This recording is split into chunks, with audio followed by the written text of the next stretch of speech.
Comes all the way from New York City, man. Give it up for a stranger. Make some noise. Yo, what's up, Angel, man? I appreciate the invite, man. Yeah, dude. No, bro, thank you for coming, man. I definitely appreciate anybody that's willing to give me some of their time, bro. Shit, you know. Hell yeah. I mean, we gotta collab. We gotta connect. You know what I'm saying? It's the only way the movement is gonna continue to grow. Yes, bro. Yes. Oh yeah. And what I think is very dope, and for people who might not know, bro, you come from New York, bro. Yeah, man, from Brooklyn, New York. I'm out here. I've been rocking out here maybe close to 2 months now. Mm-hmm. And how do you like it? How does it feel? Because, bro, I've been to New York to visit, bro. Yeah, definitely different from Rockford. Most definitely. Yeah, it's definitely different. A different change, a different pace, rather.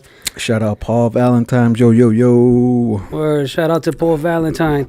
It's a different pace of life. You know what I'm saying? My reason for like relocating is for change of pace. Yeah. You know what I'm saying? I mean, I got a family, I got kids, so you know what I'm saying? Like, I mean, living fast isn't always, you know what I'm saying, what you want when you have kids and you're trying to live a more calm life. Yeah. So, yeah, man. But I'm chilling. I'm out here. Okay. Now, bro, for people's first time on the pod, I usually like to go to the backstory, the origin story. You know how it began. You know where were you born, where you grew up. Obviously, you said you're from New York. Were you born in New York? Yeah, I was born in Coney Island, Brooklyn. Okay. Yeah, man. If for those that familiar, Gorilla Nems is the one that's really popping from out in Coney Island. Okay. Shout out to Gorilla Nems, and the whole Coney Island is you know what I'm saying.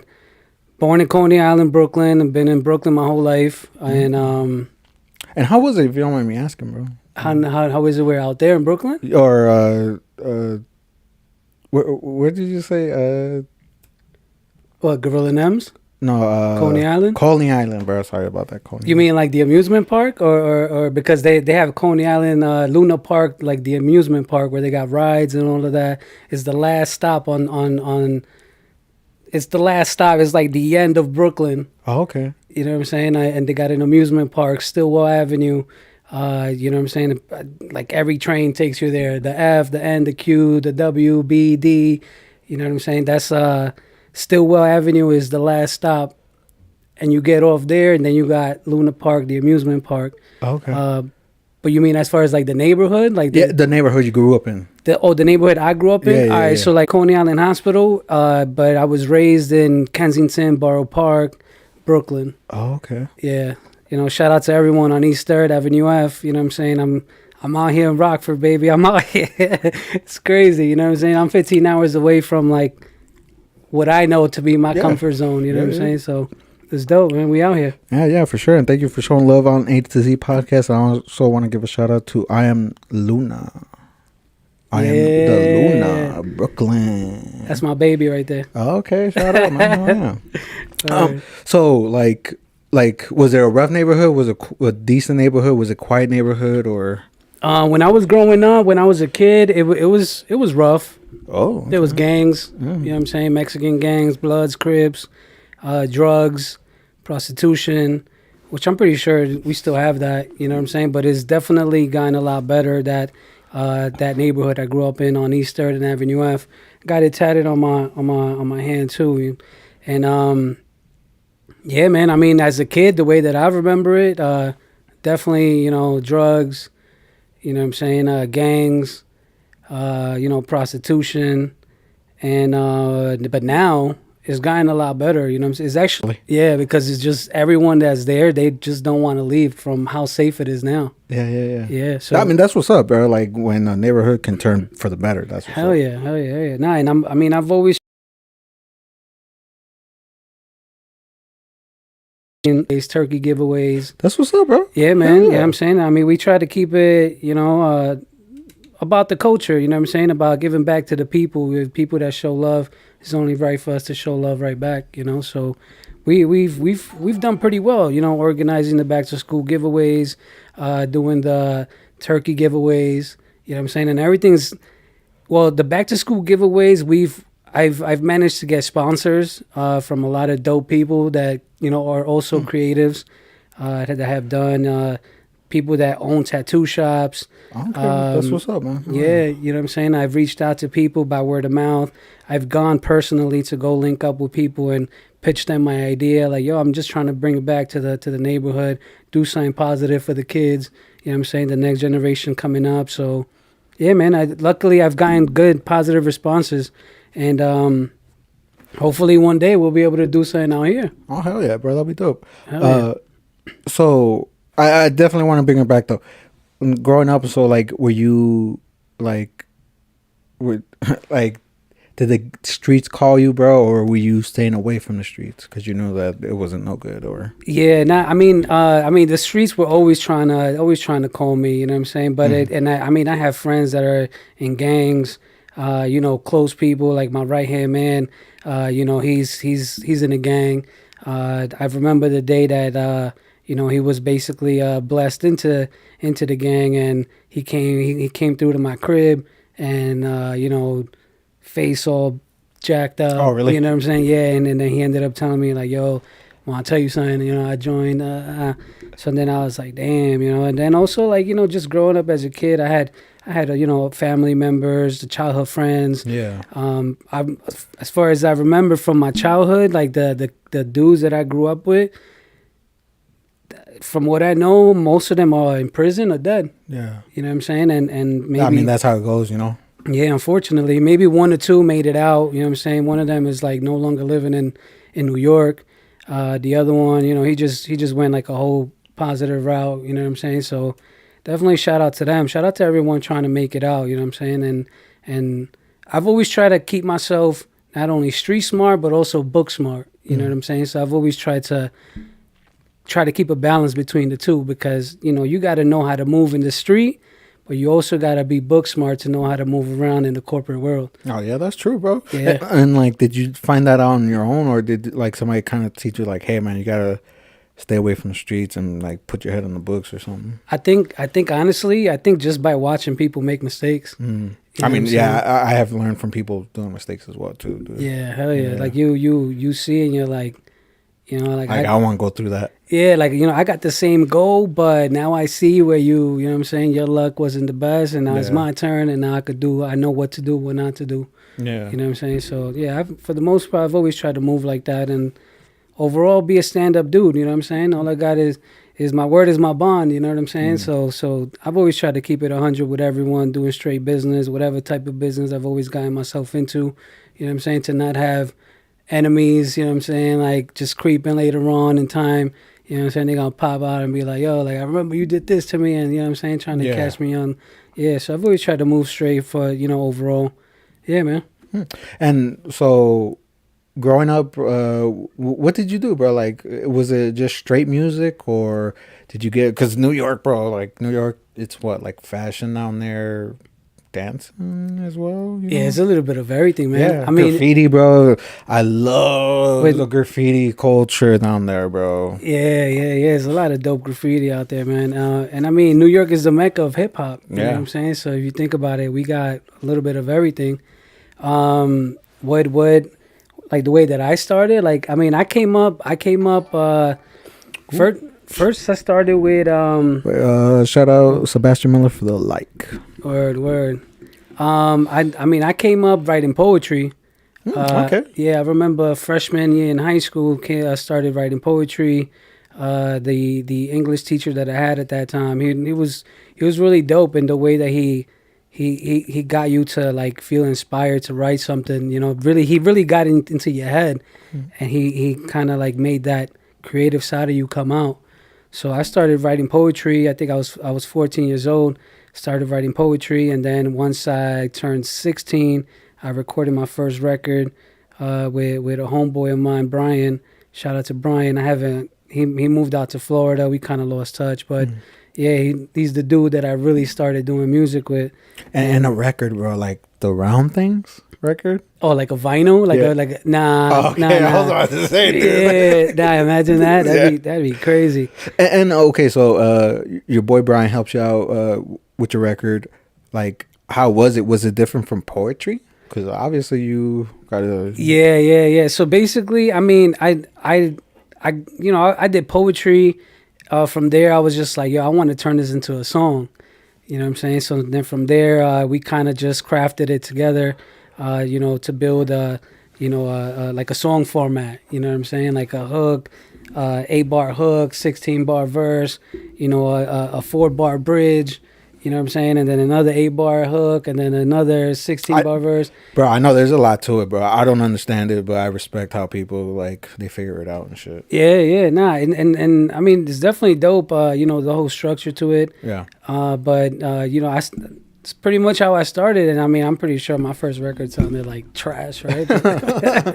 You know what I'm saying? But I mean, little by little, you work at your craft and you get better. You know what I'm saying? They say practice almost makes perfect. So, that's pretty much how I built myself throughout the years, and being consistent overall. You know what I'm saying? Not losing touch, always writing down, I go through something, or I see something, or, a creative idea, a melody comes up, and just write it down, you know what I'm saying? Or you record like a little voice note so that you remember it later on and add to it later. You know what I'm saying? Ideas that sometimes ideas don't even turn into anything. They just stay as ideas, you know what I'm saying? But okay. Yeah, man. And so your first record, after that, like, do you continue to make music or build a playlist or an album or something or well, yeah, I mean, I kept working at music after high school. A lot of people were going to college. I went to music school. Okay. Institute of Audio Research, which I just found out that they already closed that school. But I went to Institute of Audio Research right after high school. So I was 17, jumped into music school, did that for a year. And then I wanted to continue after that. Basically, my credits there, they were valid over at St. John's University. So I wanted to transfer there and then get a bachelor's in business management. Okay. But basically, the finances weren't there. Financial aid wasn't doing it. I had taken out a student loan to go to the music school. So then they weren't trying to give me another loan. Yeah. You know what I'm saying? So then I basically left it there. But I mean, my senior year of high school, I was working. So right after that, I connected with people over at a record label. So after that, I linked up with the label. Right after music school, I went to go work at the label. Mm-hmm. So then Atlantic Records, Warner Music Group, I was working there for like 8 years. And like you were like mixing or? Nah, I was doing the CD duplications. They were doing like a watermark to prevent piracy. Oh, okay. Yeah, so they would put like a digital encoding on every CD. So if, let's say, for example, your album is coming out, and let's say I get my hands on it, I throw it into this is where like Napster, LimeWire, these like programs that you're able to download music. Yeah, I remember illegally. Those. You know what I'm saying? So if you leaked it, they would be able to pinpoint where it's coming from because of the digital encoding. Yeah. So over at Warner Music, that's what I was doing. Yeah. So we would do the watermarking and the CD duplications for every artist coming out of there. Oh, okay. And did you slowly try to learn other stuff, or they were just like, just do this? Hell yeah, nah. Yeah, okay. I was in there, bro. I was in there. I mean, music is my thing, to be honest with you. You know what I'm saying? Music is my thing. So imagine I went to music school.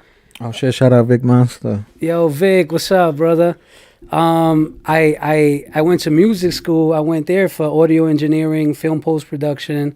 I got to do 3 commercials. Oh shit! That's what's up, bro. Yeah, man. I did 3 commercials. I engineered like a rock band, and like big ass, you know what I'm saying, big ass consoles, like a legit crazy professional studio. I did that. And then after that, I managed to get into the record label,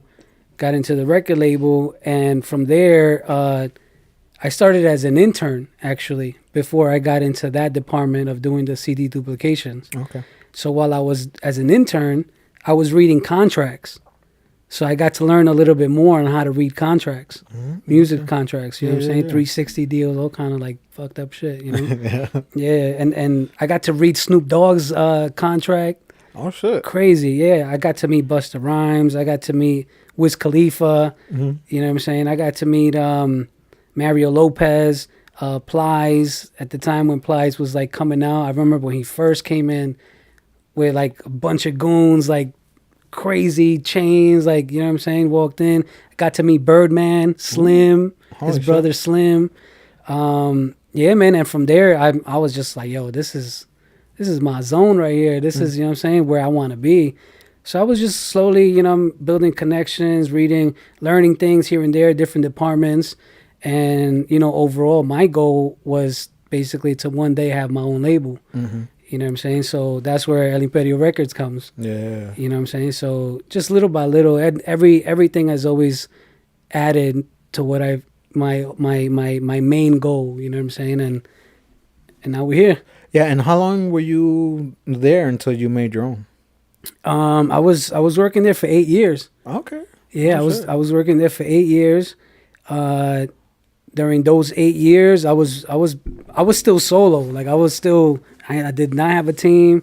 It was just me for myself. Yeah. You know, I had the dude that I work with. He was a graduate from I forgot the university. Like it's like, I don't know. It's like well known for like art, like graphic designing and things like that. Okay. So that dude was helping me out. He's the one that did the logo for El Imperio Records. He did a couple promo covers for me while I was working with him, and then he left the company, and then sometime after that I left, and then just after that I just kept building. Yeah. And yeah, dude, is it easy to make your own record label? It's not, bro. And you gotta. It's good to know every aspect of the business. You know what I'm saying? Because like you hear like a lot of people like, oh, for example, like P Diddy, you know, with Bad Boy Entertainment. Like you hear like, oh, like yo, he likes to, you know, like rob his artists. You know, he likes to jerk them. He likes to give them bad contracts. And realistically, if you think about it, it's called it's a business. You get what I'm saying? Yeah. So at the end of the day, it's all business. And unfortunately, if you don't know how to do business, then you're going to get jerked. You know what I'm saying? Yeah. But that's what you do hear from people. I mean, I've interviewed quite a bit of artists, bro, and they usually say like, yeah, like record labels usually do like bogus contracts, so that's why people prefer to go independent or make their own shit. Yeah, 100%. Especially now. Now, I mean. Yeah, now, bro, everybody wants to make their own shit, bro. Nobody really wants to sign to a contract unless it's a big one. Yeah, and there's different ways to make money in the whole music business. If you really think about it, like you don't got to be in the limelight, you know, to make money. Like you could legitimately be the dude setting up stages and like. There's mad money in that. You know really? What I'm saying? Yeah, like, you know what I'm saying? Like, well, yeah, you do got to pay about production and shit. Yeah, hell yeah. Lights and big ass, you know what I'm saying? Like, there's money in publishing, you know what I'm saying? You could simply write a song for someone, and if that song hits. Ghostwriters and shit. Make sure to, you know what I'm saying, you got your either ASCAP, BMI, you know what I'm saying, one of them publishing companies, and you get right, and then next thing you know, you can have a check coming in, a royalty check. Yeah, bro. I know there's a bunch of shit to it, bro. Hell yeah. Yeah, I mean. Nowadays through merch, you know what I'm saying? Different creative ways to, you know, promote your brand, advertise, you know, what you got coming out. You know what I'm saying? Do you smoke? Yeah, I do. Oh, okay. I do. You don't mind? Nah, go ahead, by all means. Yeah. I love it when my guests smoke. But okay, so like while you were working there or after your label, bro, like, so were you just making music? You weren't really doing shows, or were you trying to do shows, or were you battle rapping? Was that a thing to you, or battle rapping? Yeah. Nah, to be honest with you, the reason, and I'll be honest, the main reason why, I mean, when I was younger, right? Like I kind of felt like, oh, I can't do this battle rapping. And then my reason would be like, nah, because if they start talking crazy and then start mentioning, you know what I'm saying? I mean, they're ruthless, bro. Yeah. I seen that shit, bro. Yeah. And I mean, you know, it's not for everyone, realistically. Yeah, I've heard. You know what I'm saying? My whole thing has always been more about being a writer. Oh, okay. You know what I'm saying? Like sitting down and like brainstorming something and writing something dope, and you know what I'm saying, a song structure. You know, that's always been my main thing. You know what I'm saying? Battle rapping. I got a couple homies that do the battle rapping, and you know, shout out to, you know, for example, my brother Crazy Guns. Shout out to Crazy Guns from the Bronx. You know what I'm saying? He's part of the team too, so he's done a couple battle raps. You know what I'm saying? I got a couple other homies, you know, also, but it was never really my thing, you know what I'm saying? So I can't really say I got into it. I mean, I'll show love, I'll support. Yeah. You know what I'm saying? I'll go show love, I'll support, but I'm more of a writer. Oh, okay. So then the shows weren't really a big thing to you? Like doing a show or performing? Oh, yeah, for sure. Yeah? Doing shows? Hell yeah. Yeah. Hell yeah, doing shows. I was how old when I did my first show? I think I was like maybe like 19, 20 when I did my first show. And the way that I did my first show was by organizing my own event. Oh, okay. Yeah. Well, were there shows like that back then, or was it kind of like rare? You kind of had to be in like the door. There was shows, but you had to be in the scene. You know what I'm saying? You had to know who's who and what's what to basically here, bro. Like, because if you don't know, bro, you won't know what's going on. Yeah, man, but that's how I got into it. I had to organize my own event. Was it easy, or was it kind of hard, difficult? Well, I had someone that helped me out to organize it. But it's definitely not easy, bro. And I mean, that show is when you have someone helping you, someone that's a little bit more connected than you. Yeah. Then you kind of just like fall back and let them rock, and you kind of just learn, you know what I'm saying? And that's what I did then. I wanted to be more of an artist and just kind of like, you know, reach out to other artists that I knew, and I'd let him kind of take care of everything else, you know what I'm saying? That kind of made me remember how my first art show went, bro. Like Vic, he was more connected, so he knew where to go to get me like a spot so I can showcase my art and shit. Yeah. Like I didn't know how to do that. Like, I just had the art, bro. I just wanted to be the artist, bro. Like, I just wanted to show my shit. So, hell yeah. And then after that, bro, I tried to do my own shit, bro, and I was like, holy shit, yeah, it's more process than I imagined. The spray can things that you got going on. What do you call them? My bad. Like, I'm not even trying to offend. No, I'm straight. No, like what do you like? I call them spray can monsters. Well, spray can monsters. Yeah. Well, yeah, my spray can monsters, bro. That's dope, man. And yo, shout out to everyone supporting. You know what I'm saying, Angel. Yo, yeah, hell yeah. Like, give him some kind of creative idea, something, you know, personalized, and support this dude, man, because it takes a lot to make one of them things. I'm pretty sure. Yeah, bro. It takes a basic one takes about like 4 days. And that's hours. Yeah, hours. Right? Well, hours at a time, because I have to let the clay cool, and then I gotta like put a clear coat on it, let that sit for hours. But yeah, basically sitting for hours, letting it wait and shit. Yeah. No, it's a process. You know what I'm saying? And people gotta respect that at the end of the day. Nah, I'm gonna definitely put it in order, bro. I want something personalized, something. You know what I'm saying? Yeah. For the team, I don't know. We gonna come up with something dope. Hell yeah. Yeah, for sure, man. I'm always. This is something I tell people, and I hope nobody ever gets offended, but like, don't rush it, bro. I'm getting better. Yeah. Because you should see the first one to the ones I do now, completely different. I bet, yeah. So, again, no rush. I'm always going to be doing them. So, and I just get better the longer I'm doing it, so. Yeah. No, but I mean, at the same time, we also... It's the process, right? It's like the evolution, the levels that you go. That's what you enjoy out of making them. You know what I'm saying? Because let's say every year, you're noticing like, damn, like this one this year compared to the one I did last year, like this one is right? Like you start to notice the progress that you've made. Yeah, when you're consistent with it, bro, hell yeah, bro, you notice a lot, you know. Yeah, hell yeah. Compared to somebody that takes breaks, because again, if you and I'm not saying don't take breaks, bro, because I definitely took in a lot of breaks. Yeah, for sure. Sometimes is well needed. You know what I'm saying? Sometimes life kicks in, and you can't just dedicate everything to it. You know? Hell yeah, dude. Hell yeah. And okay, so you're writing music, bro. Are you always going to the studio, or do you eventually start engineering your own stuff? That's a good question. Actually, the reason why I went to music school was so that I can engineer my own stuff. Mm-hmm.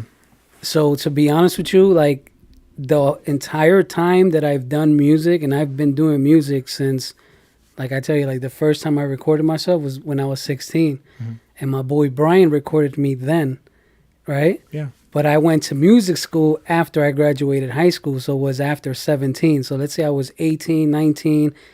I was 19 when I had my own apartment and I had my own studio there. Mm-hmm. So from there, I maxed out credit cards. Yeah. Facts. I maxed out credit cards, got my recording equipment. I got the KRK5s. The monitors, the studio monitors, Okay. the KRK5s. I got an Audio Technica 4040. I saved up, I think it was like in those days, like $1,800 for like a 12-inch Mac.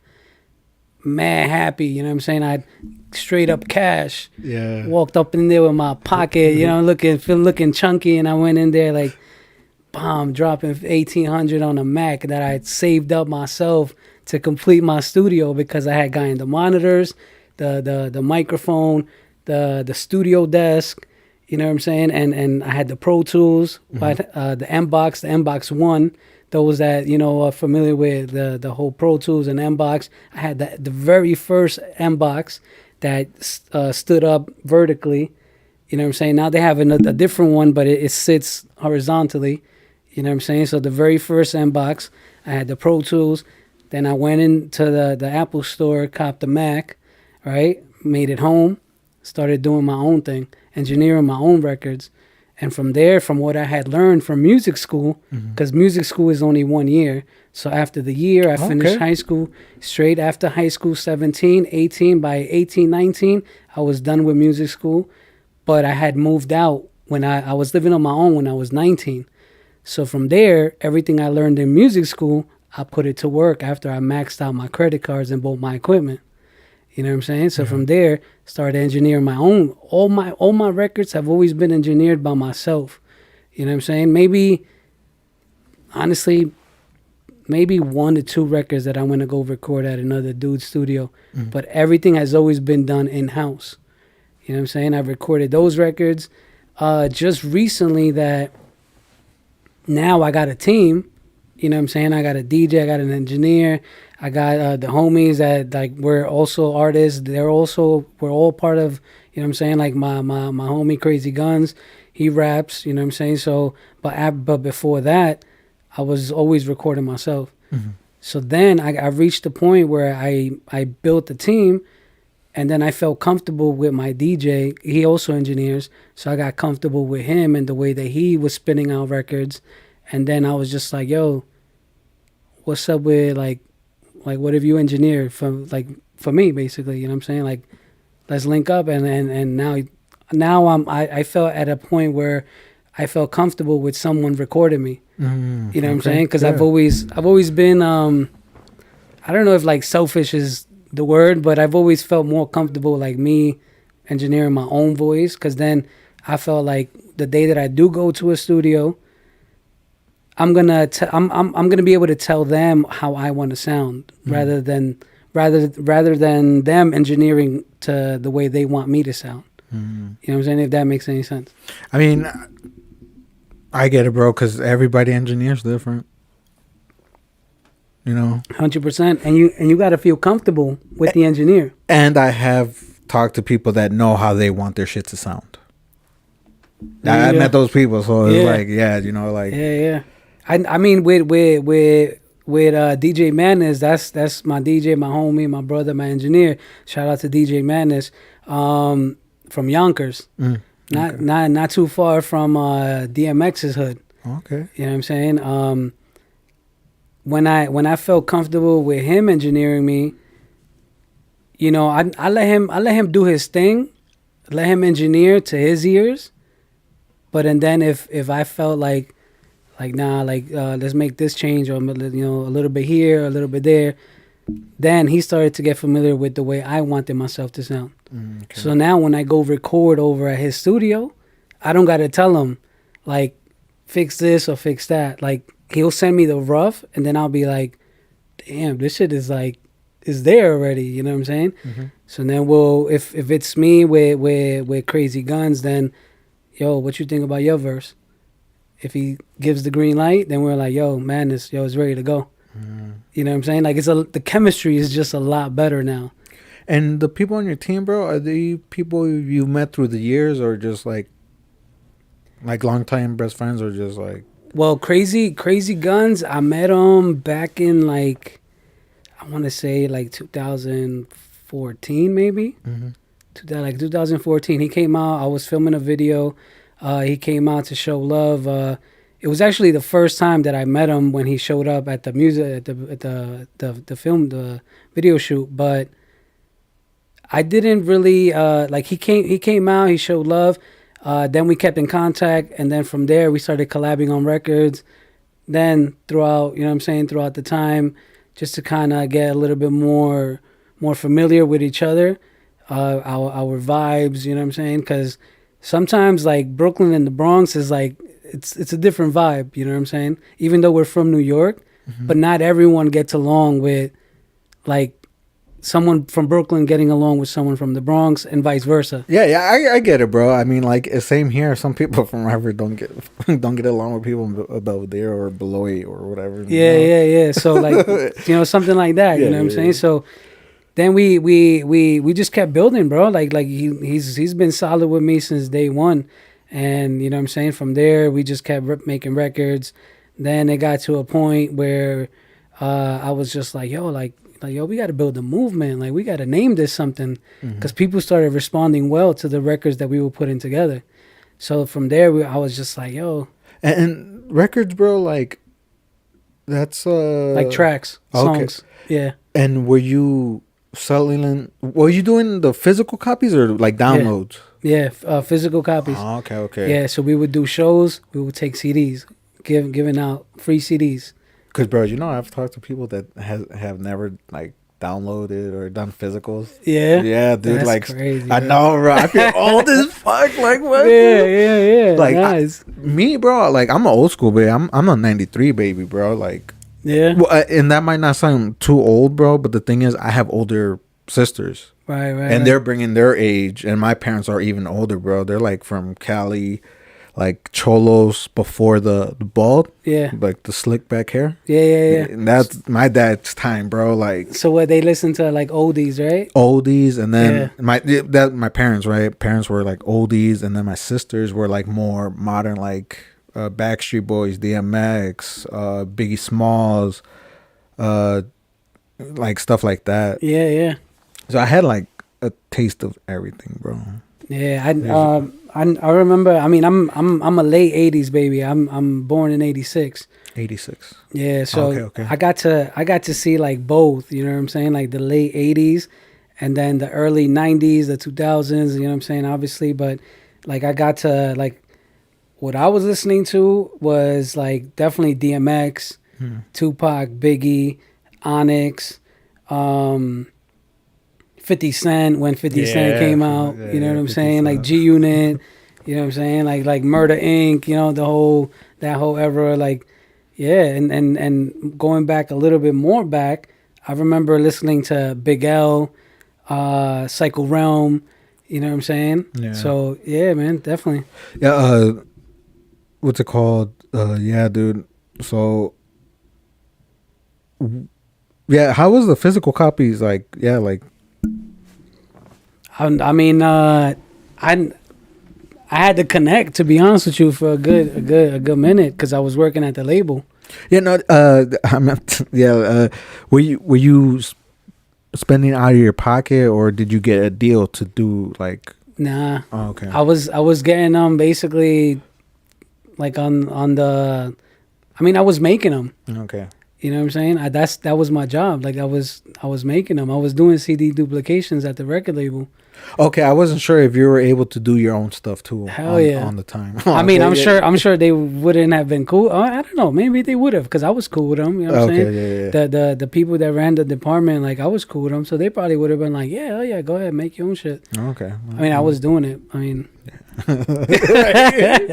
Oh, you shit. know? And so you would perform and then just give them out or sell them as well on the side? Nah, we always gave out our merch for free. Really? Giving out free CDs.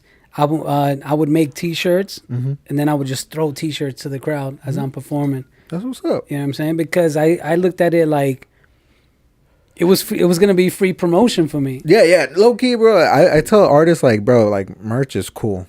It is cool. It is cool. And there's a lot of dope creative ways that now things that they come up with to promote their brand, Mm-hmm. you know, and who they are. Like I respect it. And I mean, I'm not as savvy, but I do have ideas. Mm-hmm. You know what I'm saying? So like things, for example, like what you do with the spray can monsters, bro, that shit is fire, bro. Like whether people want to recognize it or maybe not too many know of it right now, but if you keep doing it, bro, like I saw the one joint that you put in a box, like a Funko Pop, but it's like a big joint, like the whole spray can. That's tough, bro. Like Yeah. Thank you, man. Like again, bro. Like multiple. Like I kept doing the same thing, and then just a new idea will come out, and then a lot of my people would actually tag me on shit they would see and be like, "Hey, man, like a spray can of this would be cool." Right? Like yeah, you know, shit like that. Like yeah, hell yeah. Yeah, no, my spray cans, bro. I shit you not. Like that always turns people's heads, bro. Like if they see it on the table, somebody will always say like, "What is that?" Yeah, nah, that's fire, bro. Like I'm telling you, like when I first peeped, like you know what like your whole IG page and like you know your art, the artistic side that you bring, and aside from the podcast, because I seen like from like back in the day, like your very first episode, you know what I'm saying? My God, and then I seen the progress. Yeah. You know what I'm saying? So you kind of get to like, I mean, for someone like me that I'm coming out here and I've only been here maybe like 2 months, and like I'm trying to connect with, you know, the scene out here. Mm-hmm. So I wanted to get familiar to not just come in here like, bro, like who are you? You know what I'm saying? Like I don't know where I'm coming, but I'm here. Yeah. You know what I'm saying? But like I did my homework a bit, and I got to see like just the progress that you've made. You know what I'm saying? And if you're consistent, it reflects. You know what I'm saying? Because you're able to see the growth. Yeah. You know what I'm saying? And I respect that to anyone out there that's doing it. You know what I'm saying? Because it's not, you can't just say I want to have a podcast or I want to do, you know, whatever. Yes. Like you really have to put in work, and you really got to do it. You know what I'm saying? Yeah. Don't get me wrong, bro. It hasn't been easy. You know, don't get me wrong. I've been getting a lot of positive, bro. Everybody thinks the podcast is cool. It's just like it's a lot of work, bro. And sometimes the pressure is like a little too much. I would say, you know, because some people do come in like, bro, I'm about to get interviewed and stuff, and like I don't know if I'm gonna do a good job, bro. Yeah. Like, yeah. Like, you know, like even right now, bro, I don't know if I'm doing a good job. You know, I just hope the questions and conversations we go through, like, you're kind of like, okay, this is kind of the topics I wanted to bring up. Hell yeah. Nah, I mean, you know, we here, we real people, you know what I'm saying? So we gonna have a real conversation, and overall, you know, to motivate the people and have them be able to say like, yo, like I'm me, you know what I'm saying? Like that's the most dope thing about a person, for them to be able to show like who they really are, like not have to fake the funk, you know what I'm saying? Just because someone is there, I gotta act different. You know what I'm saying? Yeah, and that was what I always tell people. Like, I mean, just come on, be honest, answer what you can, you know, and like. Hell yeah, no pressure. Yeah, no pressure. No, like I'm not looking for like the most viral things. I just think it's cool, like. You know, you came from New York, bro. You're looking to collab with people and see what you could get your hands in with the community, which is dope, bro. And I hope people see this and they're like, oh, okay, let me contact bro. You know, like I'm about to do a show, or like I'm about to do something, and hopefully, bro, people do contact you and be like, hey, man, I seen you on the pod or something, like, Yeah, let's do yeah. something. Hell yeah. No, and there's, things go more than just from what I already said. You know what I'm saying? Like, there's more. And I mean, I could sit here and just talk a whole lot about what I've done and, what I know. But realistically, like, it's different if I just sit down with someone and someone just genuinely, rather than, you know what I'm saying? Like saying like, yo, how much you charge for a verse? Or like, how much you charge? Like, nah, like, yo, if we just chill and let's just chill. You know what I'm saying? Yeah. Let's just vibe. And then from there, creative ideas are going to come out just natural. You know what I'm saying? Yeah. And I think that's probably the best collaboration for something that just happened, organically. You know what I'm saying? Yeah, because I don't know, man. Like, yeah, no, I definitely feel that because I don't know, when you try to charge, bro, a lot, especially for like not no offense to anyone, but like an area where you guys live in the same spot, nobody's, Yeah. like, yeah, I get what you're saying. Like, yeah, I think we should all fuck with each other. Obviously, if somebody does got a following and it will benefit you, I mean, throw them something, Facts. Hell yeah. Or if you got to connect with the studio, if you have a studio, you know what I'm saying, and you're trying to collab with someone like yo, come through. Yeah. You know what I'm saying? Let's put some shit together. You know what I'm saying? It's gonna go up on the platforms, and obviously, I mean, I don't know, depending on how they split it, but if it's a 50-50 thing, then yo, we both winning. Yeah. You know what I'm saying? Your fan base becomes mine, and mine becomes yours. Yeah, I think that's fair. But when people try to ask for more, I don't know. I mean, we could also take it there and be like, yo, like, how much you charging? But realistically, we got to be talking about someone that's also gonna like elevate me if I'm gonna pay for it. Yeah, no, you know for what I'm sure. saying? Yeah, if I knew I was gonna have to pay for something, bro, I need to know what I'm getting. I'm not just gonna pay just to pay, bro. Cause hell yeah, nah, for sure. You know what I'm saying? And I hope you don't mind me asking, but like, is it like easy to kick it with people in New York and be like, hey man, let's get a verse, or is it more like? I think now it's probably a lot easier. Okay. But it also depends on like who you fuck with, you know what I'm saying? Like, not everyone's vibe is the same. You know what I'm saying? Some people be opportunists. You know what I'm saying? Some people are just there to see what you got for me. You know what I'm saying? Let me see what I could take. You know what I'm saying? Some people be there like on some, on some real shit. Like, yo, what's up? Like, y'all respect what you got going. You know what I'm saying? Like, my respects to you. You know what I'm saying? Like, what you got going. You know what I'm saying? My respects to you, because it takes effort to do a podcast. It takes effort to do the Spray Can Monsters. Same thing with Vic Monster. You know what I'm saying? With Vinny Crew. You know what I'm saying? Like, it takes effort to do those things. It's the things that y'all do. So, you got someone that's just trying to, like, the way us Mexicans say, like, pegarse como chicle, you know what I'm saying? Just be right there, you know what I'm saying? And see what crumbs you drop so I could, you know what I'm saying, snatch them up. Yeah, no, I've definitely seen it, bro. Shit. Like, seen that, bro. Like, I just wasn't sure if it was also the same thing over there. But I guess everything's the same, bro.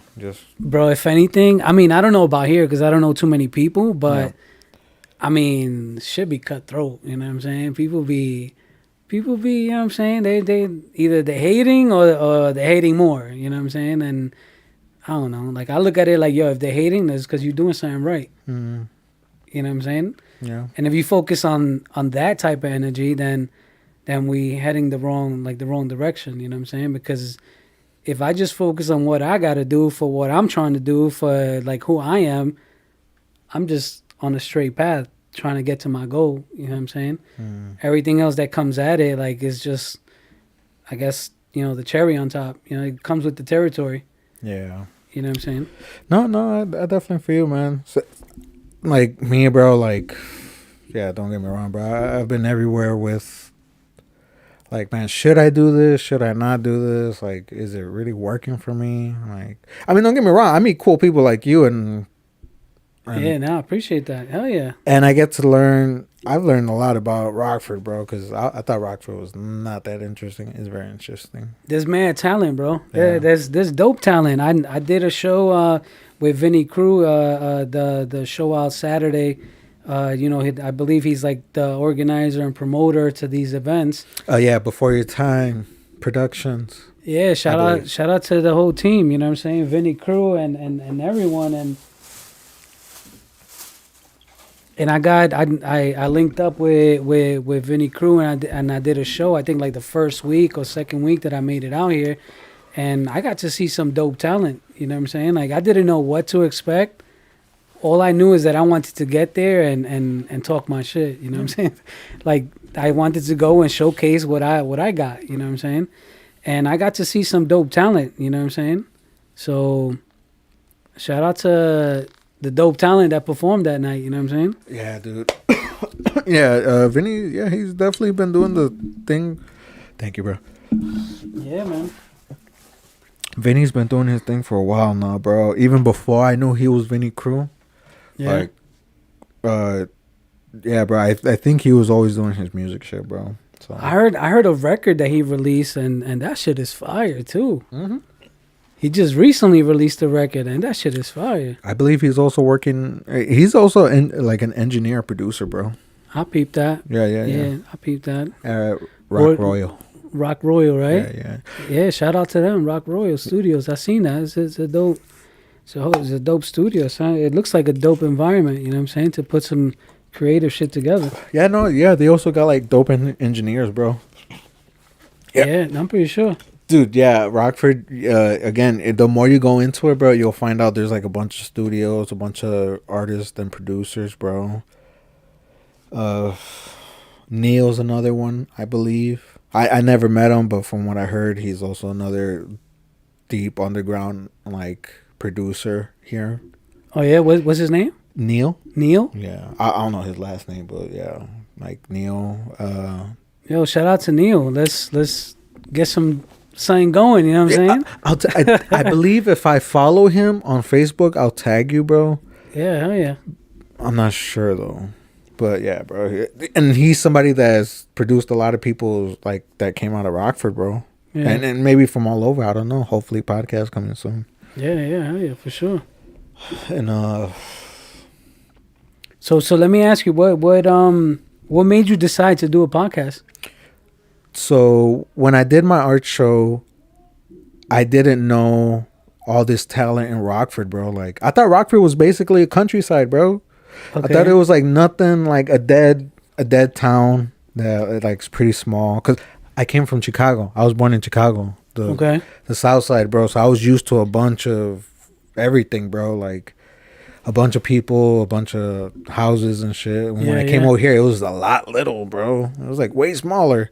And and I never went to downtown or nothing, bro, because I thought there was nothing in downtown, bro. Okay. The downtown here, bro, is literally, I mean, it's getting better now. It's gotten a lot bigger, but it's not much, bro. Like, you go to downtown Chicago, bro, you could tell the fucking difference, bro. Skyscrapers and I've heard a lot. So when I found all this talent, bro, I was like, bro, I'm surprised there's not more of like podcasting, more radio interviewers talking to some of these local people, bro. Yeah, it was a good idea for you to jump into it. Yeah, I mean, don't get me wrong, it was late, and again, I'm not the only one that has done podcasting. There's been others that has done podcasting, and I hope I'm not talking trash, or you know, it's all love, but like some of them have stopped, you know. Yeah. I mean, shit happens. Yeah, life kicks in. You know like, you know, luckily for me, I just been able to do the podcast and continue it for 3 years because, you know, I just been lucky and putting all my effort into the shit I've done, which helped me kind of come up with some money, but, you know, I'm not saying I'm in the best situation. Yeah, nah. But I'm definitely grinding it, bro. And we all grinding, hell yeah. Yeah, and dude, luckily, you know, I make it work, but... And yeah, that's another thing. Like, that's what's helped me be consistent, you know, like... And some other people, you know, they see that it might not be beneficial right away. Because, bro, 3 years... I'm barely now this year was like, yeah, bro, I've heard your podcast. I've heard the first 2 years, bro. Nobody like, who the fuck are you? Yeah. You know, like, yeah. And some people were like, I don't want to come on your podcast because you're barely beginning. let me see you. And then that's when they came on. Yeah. You know, like, so yeah, bro, like I've been everywhere with it, but regardless, when I hate it, I still want to do it. When I love it, that's what makes me still want to do it. Oh, okay. But yeah, bro, I saw all this talent. I met a few guys, Vic, Chris Jeebus, Dre Skrilla, Benny Crew, and those people helped me find other people. Okay. Or they would tell me about this other person, and then I would research that person, contact that person, and then somehow like no, connect, yeah, and through those people, like some people would come on, and then through those people, more people would come on, and then after that, bro, man, I had so many people hit me up, bro. Like I would get booked. That's crazy. Yeah, in 1 week, bro, I would do 5 interviews. Yeah, that's dope. It's dope. It's dope. Because like it's like an artist putting 5 records together. Yeah. But man, like I was so tired, bro. Because like there was times where like I felt like I wasn't doing the best job and shit. You know. We all learn as we go. You know what I'm saying? There's no manual to it.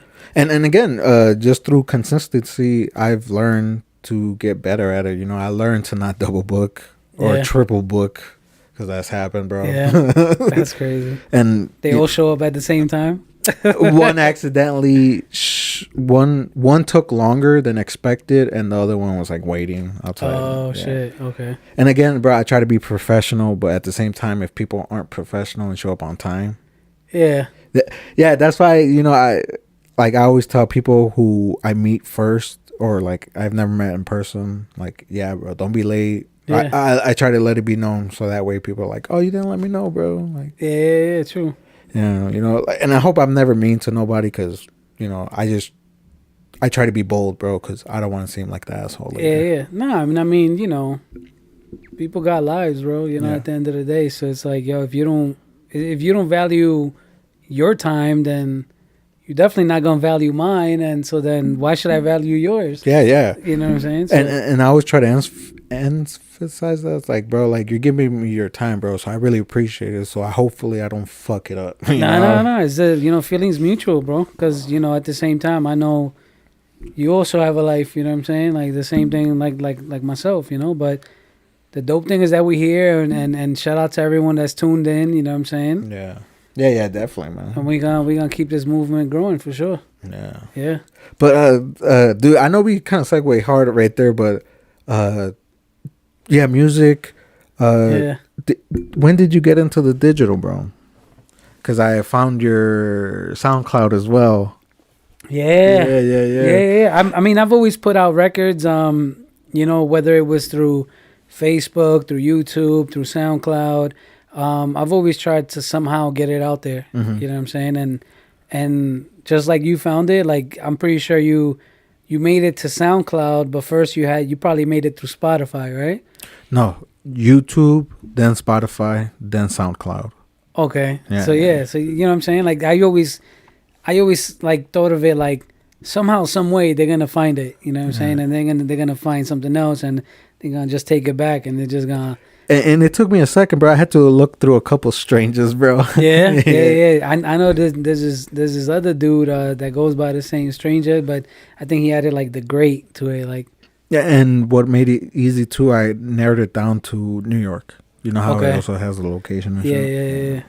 Yeah. Nah, I've always tried to put my shit out somehow. Okay, yeah, and I just wondered that because some of those tracks I've noticed they're not like on the Spotify. Nah, with Spotify, like the digital platforms, like you could actually that you would generate streams from. I just got into that, but also the SoundCloud is like older shit. You know what I'm saying? Yeah. So now I always try to look for the old shit. Yeah, like it shows the growth. You know what I'm saying? Like the evolution, the stages. You know what I'm saying? Some people be embarrassed though, bro. Nah, I mean. To show that. I mean, I think, to know where you're going, you got to know where you came from. You know what I'm saying? So I think it's cool, bro. I never judge, bro. Like, I'm not a judgmental person. I don't care, bro. As long as you're not a hateful person, racial person, bro, like, I'm cool. Yeah. And to be quite honest with you, like, my shit has always been rapping in English. Mm-hmm. You know what I'm saying? I got into Spanish because, basically the homies would tell me, like, yo, why don't you rap in Spanish? or Spanglish. You know what I'm saying? Mix the two. Yeah, because that shit is coming, like, a lot of Hispanic artists or Latin artists, bro. They're doing the Spanglish shit. Yeah, but honestly, like the Spanglish shit has been out for a long time, bro. Yeah. I remember with But it's being more popularized now. Popular. you know Tony Touch, DJ Tony Touch. Mm-mm. He's from New York, I believe. Like Tony Touch, DJ Tony Touch. He always did the Spanglish shit, like, and he freestyled as he's DJing. Mm-hmm. He'll spin a record and then he'll just start kicking a freestyle and he'll do the Spanglish. Oh shit. You know what I'm saying? Like, Yeah. and it always came out dope, bro. Like it was just dope, like the flavor to it. So like, I mean, when Is it easy for you to do the Spanglish? a lot more easier now, I'd say. You know what I'm saying? Because if you went that far back, then you got to listen to some all Spanish records, right? Or like I've done records that have been rapping in all Spanish. Mm-hmm. And if I did those, it's mainly because like the people asked for it. You know what I'm saying? Because they got to hear how I rap in English, they got to hear how I rap in Spanglish, and then they requested to hear how I sound in all Spanish. Oh, okay. You know what I'm saying? Yeah. But realistically, my shit, like my niche, or you know what I'm saying, like my core way has always been to rap in English. You know what I'm saying? Like some of the dudes that I look up to, you know, as writers, as artists, is like Nas, Big Pun. Yeah. You know what I'm saying? Like Jay-Z, DMX, like that whole style has always been what I identified with. You know what I'm saying? So my thing has always been in English. Later on, you know what I'm saying, that the different talents that I got to meet later on throughout the years, they started to kind of persuade me to be like, yo, why don't you rap in Spanish? Like, yo, you Mexican, so why don't you rap in Spanish for your Mexican fan base? You know what I'm saying? And then I was just like, yo, you think so? Like, all right, fuck it. Like, yo, let me try. Did it. People responded like, yo, that's fire. That's dope. Like, keep doing it. Keep going. So I just kept going. You know what I'm saying? And then now what I feel comfortable when I write, even when I speak, I'll throw in the Spanish. So, like, I'll speak in Spanglish. Yeah. You know what I'm saying? So then now it becomes more of a normal thing. Okay. You know what I'm saying? Like for me to speak it, and then when I write, for the most part, if I'm not like rapping in my verse in Spanish, then my ad-libs will be in Spanish. Okay. And I'll rap in all English. Okay, yeah. You know what I'm saying? So I've always kind of, now I just try to implement it in all my records. Okay, yeah. Is it like the same way, bro? Because you know, some phrases in Spanish can mean something totally different. Yeah, definitely. I think a lot of the times, like the way that I process it in my head is not always how I end up writing it, because for that same reason. You know what I'm saying? There's different ways to say the same thing in Spanish. There'll be like 5 different ways you could say it in Spanish. So now I try to think of a metaphoric way to say it in Spanish. Does it take longer? Yeah. Yeah, For sure. 100%. Definitely takes longer. Sometimes I even got to ask, you know, one of the homies, like someone from my team, whoever I'm with in the studio, or, you know, for example, Crazy Guns, that he's like a brother to me. You know what I'm saying? So like, if I'm writing something, I'll be like, yo, I'm working on some shit. And then he'll be like, yo, like, spit your shit. Let me hear it. You know what I'm saying? And then since he's a lot more fluent in Spanish than I am. So then he'll be like, what did you mean with this bar? You know what I'm saying? And then I'll be like, this is what I was trying to say. And then he'll be like, all right, but you're saying it like this, but why don't you try saying it like this? You know what I'm saying? So then I'll be like, oh shit, like word, like it sounds a lot better like that. You know what I'm saying? And sometimes, you know, vice versa, you know, sometimes something in English, he'll write something in English and I'll be like, nah, switch this, or nah, say this instead. Switch this word with that word. You know what I'm saying? And then, you know. Do you try to be like that with everybody you collab with, or is there only like certain people you're close with? Nah, probably just my team, to be honest with you. Yeah. Yeah, for the most part, like we collab with Sinful, El Pecador. He's one half of the Mexicans. You know, shout out to Capital I Man and Sinful. You know what I'm saying? We collab with him. And Nemesis, the whole HCP, Hispanos Causando Pánico from Corona, Queens. Shout out to HCP. We collab with them on the same record as Sinful. So when we collabed, like you collabing with juggernauts, bro. Like, you know what I'm saying? If for those that know, like you collabing with dudes that you don't got to tell them how to sound on a record. You know what I'm saying? And they're not gonna tell you how you sound on the record. Yeah. They expect you to go with your A game because they're coming with nothing less but their A game. You know what I'm saying? So when there's things like that, like, you just gotta come with it, bro. You know what I'm saying? You gotta come with it, and if not, then you probably gonna sound trash on the record. Yeah, bro. You know what I'm saying? And you gonna collab with them, but because let's be honest with you, like, I mean, just being honest with you, they've collabed with dudes that not all of them sound good on the record. You know what I'm saying? No, bro. I would imagine, bro. I would be nervous, like if I knew I was gonna work with somebody that's like. Nah. I think when we collab with them, on a personal level, for me, when I collab with them, honestly, I think I must have, like, I wrote my verse, and I'm cool. I wrote my verse, but then I didn't like certain bars, and then I ended up switching them before it was time to go record it. Oh, okay. You know what I'm saying? Yeah. And I think I was processing that too much, like saying, like, nah, what if my shit is trash? You know what I'm saying? Like, yo, I'm about to be on the record. They're about to listen to me in fucking Mexico, in Brazil, in Chile, you know, the whole, like, South America. Like, they're about to listen to me. And, like, if I sound trash, besides these dudes, like, bro, they're going to be like, that's the dude that sounded like trash. Yeah. You know what I'm saying? Yeah. So the pressure's on. But then at the same time, I didn't want to write with like trying to cater to them, you know what I'm saying? If that sound, I mean, I'm not trying to sound wrong, but No, yeah. you know what I'm saying? Like, I wanted to just be me on the record. So when I ended up finally, like, my final verse, and I went in and I felt good about my verse, you know what I'm saying? And if you listen to the record, it's called Empire State, you know what I'm saying? ACP, Sinful, Pecador, and Crazy Guns, and myself. And bro, the video's fucking fire, you know what I'm saying? Filmed by Cuervo Films. Shout out to Cuervo Films. And, like, how did the video come about? What made you guys want to do a video to it, or a video to the?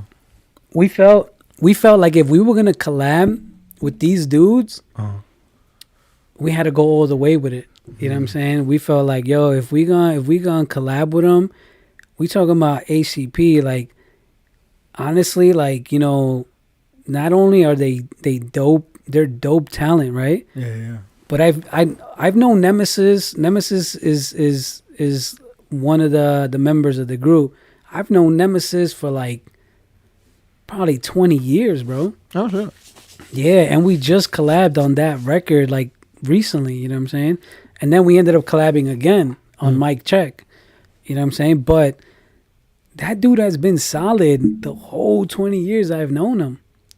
So when you met him in the beginning, like, he was into music, or he was... Yeah, I met him and he was already doing music. He was in the scene already, bro. He had already done tours, and he had already been into you know, Brazil, to Chile. Like, he had already Mexico, you know what I'm saying? That he was already, you know what I'm saying? He's well connected, bro, with like Psycho Realm, you know, Sick Jackin', you know what I'm saying? Like, these, bro, like, you know, the branches off of that just go like even, you know what I'm saying? Like, it gets like greater, you know what I'm saying?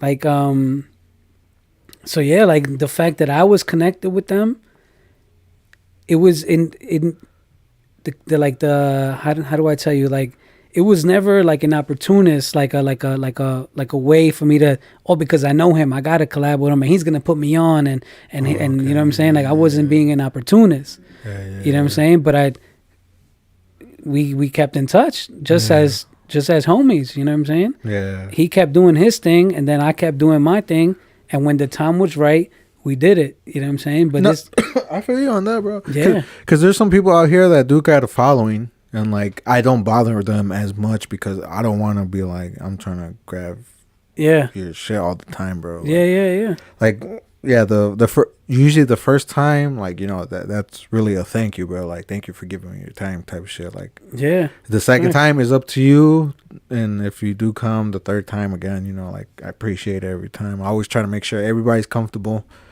Hell yeah. But if I know you got a following, bro, I try not to bother you. Well, I mean, I don't bother you actually, because yeah, unless I want to do like a funny video, then I'll hit you up or something. Yeah. Sometimes there's certain shit that like you know that'll remind me of like the person if they're into like a specific, you know, like thing, you know what I'm saying? Like for example, like with Vic Monster, like honestly, like I haven't met Vic in person. Mm-hmm. You know what I'm saying? Like it's just strictly been like through Facebook, through IG, you know what I'm saying? But he showed love. Yeah. You know what I'm saying? And I'm gonna show it right back. You know what I'm saying? Because that's just the type of dude that I am. Yeah, no, same here, bro. I mean, I didn't know Vic Monster. We were like, he would, like, we met through, I think, Facebook or Instagram. I think it was Instagram, then Facebook. Yeah. But then, like, yeah, I would post my art, bro. He would comment, bro, like, that's fire. And then he would hit me up, like, that's dope. And then I would be like, yeah, thank you, bro. And he was like, one day, he was like, you want to do your own art show? And I was like, hell yeah, bro. Why not? Shit. And then, yeah, man, then we met. And we met in face-to-face the first time at my art show, bro. Yeah, you see? Yeah. Yeah, shit like that. So, like, you know, the same thing. Like, if, you know, there'll be a video, for example, I know he's a break dancer. He's into the whole breakdancing scene. And if there's a video that I come across and it's like something crazy and breakdancing, I'll throw it to him. You know what I'm saying? I'll be like, yo, check this shit out. Like, shit's crazy. Were you doing breakdancing? Nah. Oh, okay. Nah. Hell no. I'll break a leg. You know what I'm saying? I'll be all fucked up. Yeah. Because my dad, he was a breakdancer, but I didn't inherit the breakdancing feat. No, bro. I don't know how to dance. I mean, I know how to move. Yeah. But I don't know how to dance. Yeah, I feel you. Yeah. Yeah, nah. I mean, I'll just support it. You know what I'm saying? Like, I'll just be a spectator, bro, and cheer you on. You know what I'm saying? And then, yeah, man, that's how I basically, you know, going back to Empire State and that record, you know, we collab with these dudes, and it was always oh shit, like, yo, what if I sound like trash? You know what I'm saying? But luckily, every verse sounded dope. I still listen to it now, and I'm just like, yo, like, I fucking did my thing. You know what I'm saying? Like, I was in the beginning, I was so pressured, like, oh shit, like, yo, we about to collab with Sinful. You know what I'm saying? That's one half of the Mexicans. Like, yo, he's cool with Sick Jackin from Psycho Realm. Like, shit, I'm just a dude from Brooklyn, from East 3rd Avenue F. Like, no one knows. You know what I'm saying? Avenue F and East 3rd. But then I'm just like, now it's my turn to let it be known who Avenue F and East 3rd is. You know what I'm saying? And I had to do right by it, and I had to do my thing and just keep it 100. You know what I'm saying? Just be myself, and it shows on the record. I'm proud of it. You know what I'm saying? The views, it's like at like maybe 20,000 views. It's all right. Yeah, no, definitely, bro. Fucking, are you a harsh critiquer of yourself? Harsh critiquer? I am, bro. Yeah, no, yeah, me too, bro. No, yeah, me too, bro. And everything I do myself, if it comes out of my hands, bro, I'm very harsh on myself. If you make something, bro, it's dope, fire. If I like it, if it's not my thing, it's not my thing. But for myself, if I don't like it, I don't like it. But if I love it, I know it's fire. Yeah, and I'm the same way, bro. Like a lot of the things that I've done. There's been also a lot of things that I've never released. You know what I'm saying? Like, there's been records full records, bro. Like, songs completely written. I'll record it, and then I'll be like, nah, I'm not crazy about it. Yeah. You know what I'm saying? And then I'll just leave it. Or I'll delete it, and I'll just leave the instrumental on the Pro Tools session. You know what I'm saying? For another time that maybe I'll come up with something more crazy. You know what I'm saying? But there's been times like that where I'll just be like, nah, I can't put this out. Like, nah, maybe I had to write this record so it can take me to the next record, and maybe that next record is going to be the one that I'm going to release. And then you come back. and then maybe, you know what I'm saying? Chances probably not, but yeah, you know what I'm saying? Yeah, no, people have told me, bro, like they've put shit in the vault like 5 years ago and they're coming back to it now. The record, we released Roses, which later on it became Guns N' Roses. You know what I'm saying? But that record, Roses, we recorded that maybe like 3 years ago. And we just released a video for it, you know what I'm saying, not too long ago. Yeah. You know what I'm saying? And people hadn't heard that record. And honestly, like, it's one of my favorite records, bro. Like that I could bump it right now and I'll be like, oh, like just the beat, the way it drives. Dum, dum, dum, dum, dum, dum. Like, that's the instrumental. It's just hard, you know what I'm saying? Did you produce it? Nah, that's produced by Homage Beats. Yeah, shout out to Homage Beats. He produced that record, and then we ended up, basically paying for the license for it so we could release it on platforms and all that. You know what I'm saying? And we chopped it up with him, you know what I'm saying? And he's a cool dude and all, you know what I'm saying? So he saw the video. He thought the shit was fire. So we got his approval for sure before we released it. Okay. Yeah, hell yeah. Yeah, that's dope, bro. Like now, bro, are you still doing the music? Are you still? Yeah. Right now, I mean, I got a couple records. Just recently. Leaving New York and then coming out here, I had it took me maybe a couple weeks for me to not only to adjust but to situate myself. You know what I'm saying? Get the family, everything nice and comfortable. You know what I'm saying? So now that that's happened. Now I'm at the point where I've been listening to a lot of beats, trying to, you know what I'm saying, find like what's next, you know what I'm saying? Because we also before I think I had already before I moved out of New York, we've released Pope Francis, which that's the most latest record that we've released. That's also available on Spotify, all platforms, but we released the music video. You know what I'm saying? And we released both the audio on all platforms and the music video all on the same day. You know what I'm saying? And on your El Imperio, El Imperio Records, yeah. On YouTube. Yeah, on YouTube. Hell yeah, check that shit out. That shit also filmed and directed by Cuervo Films.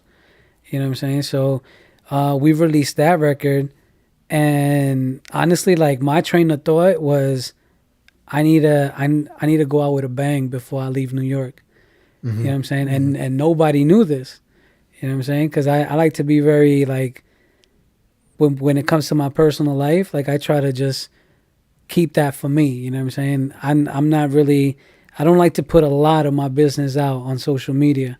You know what I'm saying? So a lot of people don't know a lot of shit about me, you know, and I don't affiliate with a lot of people, so they don't know, like, what's going on with the artist. You know what I'm saying? But before I left New York, I was like, yo, let me go out with a bang. Let me release something. So then when with Crazy Guns, he was like, yo, I found that instrumental produced by Attic Stain, which shout out to the homie Attic, fire ass fucking producer, you know what I'm saying? And he produced that record, and then I got my hands on it, and then we put the record together in like 3 days. We wrote the record, it was done, and then when the homie Cuervo was coming out to New York, because he's from Mexico, he's from El Distrito, he's from the capital, you know what I'm saying? So when he comes out to New York, it so happened that he was going to be out here in New York. Well, he was going to be out here in New York at the time, and we were like, yo, we need to film this video. So legitly within like maybe 2 weeks, a 2-week span, the record was written, recorded, and filmed. And then it was time for me to move. You know what I'm saying? And I left that as like the last record that I made in New York. You know what I'm saying? And now, since now I'm situated, you know what I'm saying? Like, things is cool in the crib where everyone is nice and comfortable. Now it's, what's next? Yeah. You know what I'm saying? So I've been listening to a lot of beats right now, and I got a couple ideas already, like, you know what I'm saying, laying around, and I'm just like, now I need to connect with a music studio there, you know. Yeah, no shit. Yeah, bro. I know a few guys, but yeah, you're definitely on the right track, man. Yeah, Vinny, Lit Studio Group, the one we're in right now with at the compound. Is that with Snake? Snake the Goat? Yeah. Yeah, I just recently started following them. Yeah, shout out to him. I seen he got a show in Beloit. Yeah, that's today. Yeah, that's today. Damn, yeah, nah, shout out to him. Yeah, I'm pretty sure he's gonna tear that shit up. You know what I'm saying? Shout out the homie, man. Hell yeah. Yeah, hell yeah. So yeah, definitely. Yeah, if you guys are out there, stay safe. Word. But I mean, yeah, there's other people too, bro. I mean, right now off the top, not coming to. I just don't remember. Word, I hear you. But yeah, definitely off camera. I know if I go through my phone that I'm using for the webcam. Yeah, for sure. Hell yeah, we gonna keep doing it. I mean, you know, at some point I'm gonna connect with someone because I'm gonna need someone to film me if I want to do a music video. Oh yeah, and some other people. They know people that know people, bro. Everybody knows somebody. Yeah. Like if you need a video, I know a few people, bro. I know a bunch of people actually.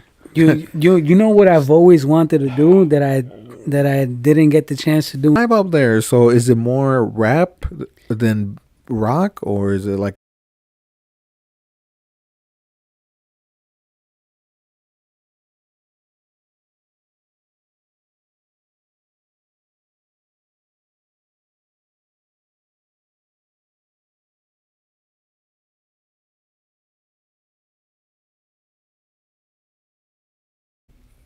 If you do fucked up business or if you just looking to, you know what I'm saying, get someone for their money, then sooner or later someone's gonna catch on to it. And then from there it's gonna be like nah, like yo, he he does fucked up business, so I can't fuck with him. Yeah. So then you stick to the people that you feel comfortable with that are doing the type of business that you feel comfortable with doing, you know what I'm saying? Me on a personal level, like I don't like to do people wrong, you know what I'm saying? Cuz I'm a strong believer, like I don't like to burn bridges and I believe in karma. Oh, me too, You bro. know what I'm saying? So I'm just I'm like a heavy believer in karma, my boy. like bro, that's why I like to keep it, you know what I'm saying? I like to keep it straight with everyone, you know? Yeah, and then that's why I always say too, like, you know, sorry if I'm being too bold or like, you know, too like forward, bro. But at the same time, I never want to like have people confused or nothing, you know. Exactly. Because again, bro, I believe in karma too, bro. Regardless if it's little, and it might not happen right after, you know, like you do somebody wrong, like something bad's not gonna happen right away, but it's gonna build up for a while, bro, depending on how bad it is.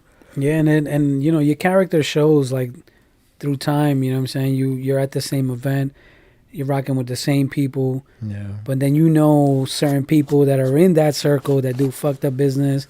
So then you kind of, you know. Yeah, dude. You start to notice who's who just by seeing who they hang with. You know what I'm saying? So, yeah, I'm pretty sure it's the same shit everywhere. And that's something I probably can't help nobody with, bro. Like, I can suggest people and hope business goes good. Yeah.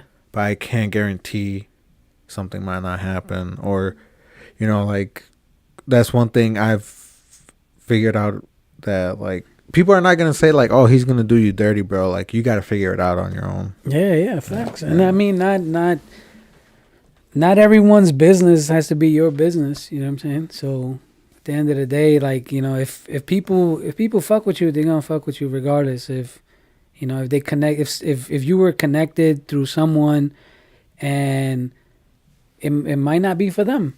Mm-hmm. You know what I'm saying? But then it might just be it might just be for them. And then after that middleman is no longer there, that person might end up becoming like a stronger friend, you know what I'm saying, or more connected to you than that middleman. Yeah. You know what I'm saying? Yeah, and yeah, that's one thing I try to stay away from, bro, is just people are like that, you know, people that be like that. Yeah.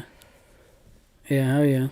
But I mean, luckily, I've always had the fortune of people fucking with me. You know, like I mean, not everybody. You know, I definitely had people that did not fuck with me, but I don't know. Yeah. No, above all, I mean, I mean, there's a lot of fucked up shit happening in the world, you know what I'm saying? For you to be just another one being fucked up in the world, like, if you got to be the difference that you're trying to see, so. Yeah, it sucks though, man, because people see that too, bro. Like, oh, he's a nice guy. Yeah. And I want to take advantage. Yeah, but and then use that in your face, like, hey, but you're a nice guy. Yeah. You know, like you offer to help, and for reasons like that, like I've always liked to be, you know, going back to the beginnings. You know. Yeah, it's crazy. What would be some advice you would give somebody to stray away? To stray away from what, like negative, like the negative vibes. Yeah. I mean, just be yourself. You know what I'm saying? Be yourself, and like what you want to be around. You know what I'm saying? Because I mean, I've been around gangsters, killers, drug dealers. I've also been around like professors. You know what I'm saying? Teachers, fucking postal workers. I've been around like homeless people that were like funny as shit. You know what I'm saying? Coolest, down to earth people. I've been around people that like have been through all kind of walks of life. You know what I'm saying? People that have seen the world 3 times, and people that had just never seen anything else other than the 4 walls they've been, you know, surrounded by when they, you know, it's just like their room, because, you know, they can't afford to pay a full apartment rent. You know what I'm saying? So I've been around people that sleep on the train. Oh shit. You know what I'm saying? But are the coolest as fuck, down to earth, humble as fuck. If they got $2, they're gonna give you 1. Yeah, bro. You know what I'm saying? Yeah. Like, I've been around people that have a shitload of money and they won't give you a fucking dime, bro. Hell no, they look down on you. You know what I'm saying? Yeah, dude. They you know what I'm saying? I don't know. Like it all depends on like. But there's reasons for that. He won't give you that dime for a reason. Yeah, like everybody has a reason. I'm pretty sure he's probably like, yo, I had to grind for mine. Let him grind for his. Yeah, you know, nobody probably people passed him by when he was starving. Yeah, not even give him a dime. So that dime means a lot to him. You know exactly. So I never judge people, bro. I never ask people for too many favors, and if people say no, fine. You know, no hard feelings. All love. Yeah, and another reason why I've always liked to be street smart and book smart. You know what I'm saying? If I wasn't able to make money, you know, the legal way, I was gonna know how to make money the illegal way. Yeah. You know what I'm saying? Or if I needed to know how to get into the corporate world, then I knew that aspect. But then I also had homies that were fucking, you know, killers and drug dealers. You know what I'm saying? So like, if I ever had needed, you know, or if I ever had a situation in the street. Mm-hmm. Yeah. You know what I'm saying? Yeah, no, that's. Well, I mean that's something important to know. You know, the corporate shit too, bro. Because my cousins were more like the street smart people. Yeah. Yeah, very street smart. And also wherever you go, you know what I'm saying, you're able to kind of figure out them. They joined it. Yeah. But and I learned, bro. I want to be cool with everybody. Anybody that's cool. Yeah. Yeah. I just don't want to be buddy with just anybody, bro. And then you learn like now. Yeah. Right. Yeah. Yeah. Before I get more deep into it. Exactly. Yeah. And it goes to like kicking it with somebody that gets you in trouble, bro. Like you know, you guys get in trouble, but like it's fun, bro. Yeah.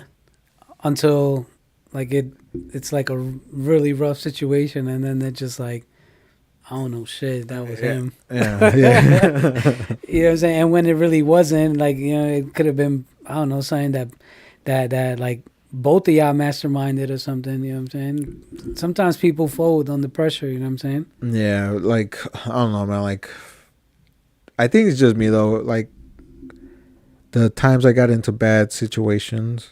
Yeah. And I don't know, man. I don't know where I was going with it, but Yo, we got Vert right here, right? Oh shit, Vert, yeah. From Belvedere. Yo, shout out to Vert from Belvedere. But Stranger, bro, thank you for coming, bro. I mean, unless Yeah, there's man. some topics you want to talk about, bro, but we did hit that hour Yeah. and 27. I got so what I did was how much time we got left? No, if you want to keep going, we can keep going, bro. Shit. Yeah, no, I mean I'm cool. Mm-hmm. But at the time when I finished the EP, six tracks, then I decided I don't want to release it as an EP. I'm gonna release it just singles. You know what I'm saying? So if y'all go back to my Spotify and listen, These Thoughts, My Forever Letter, Mic Check,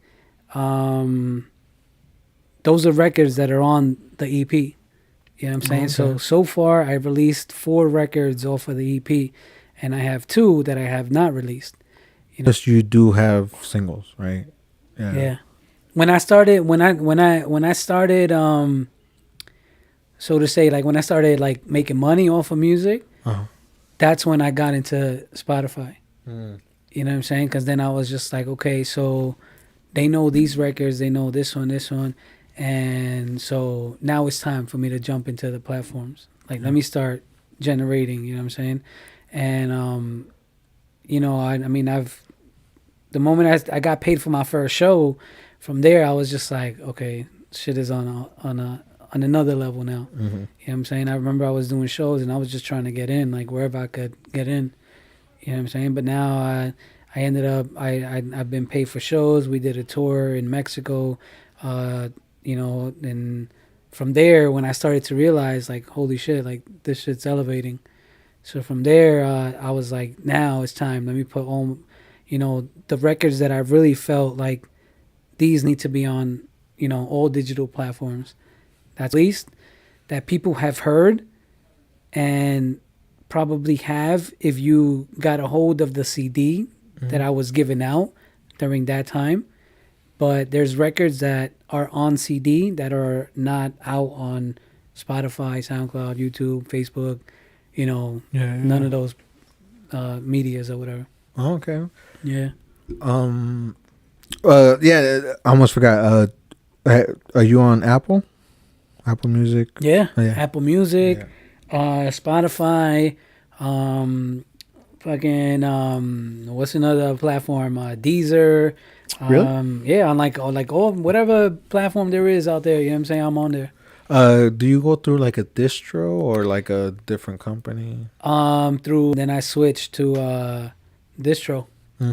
Yeah, to through DistroKid. Yeah. Oh, okay. I was on 1 RPM, but and then I wasn't too crazy about specific, very particular with how to release a record. Like promo cover, you know what I'm saying? They were very particular, like it needed to be a certain way. Mm-hmm. You know what I'm saying? And if it wasn't like that, then they wouldn't approve it.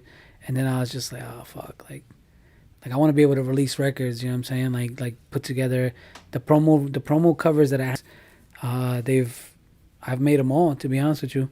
Okay. Like yeah, I put together all.